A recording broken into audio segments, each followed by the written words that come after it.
स्वागत है दोस्तों मेरे YouTube चैनल में। फिर से मैं आ चुका हूँ एक बहुत ही बढ़िया धुन लेके।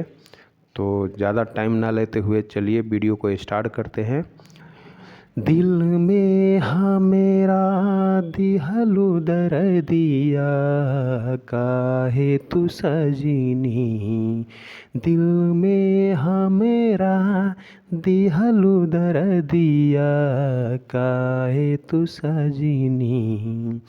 हमके आके तू बता दो, तू बता दो, तू बता दो काहे तू दिहलु दिल में हाँ मेरा दिहलु दर्दिया काहे तू सजनी, दिल में हाँ मेरा दिहलु दर्दिया काहे तू सजनी।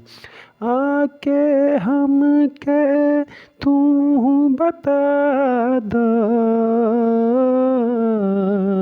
आके हमके तू बता दो का भल गलती हमसे सजनी, हमसे सजनी।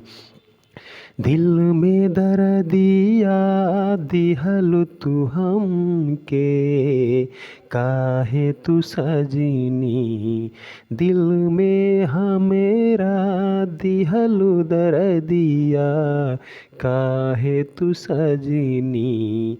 आके हमके तू बता दो का भल गलती हमसे सजनी। आके हमके तू बता दो का भल गलती हमसे सजनी, हमसे सजनी।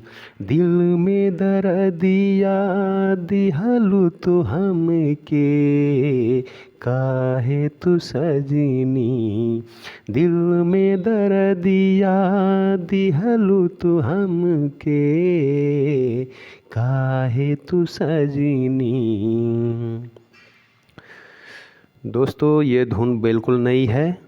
ये धुन आपको कैसा लगा ज़रूर कमेंट करके बताएं और इस चैनल को लाइक सब्सक्राइब ज़रूर करें।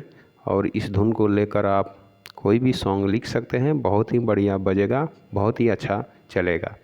तो चलिए तो रखते हैं। जय हिंद, नमस्कार, वंदे मातरम।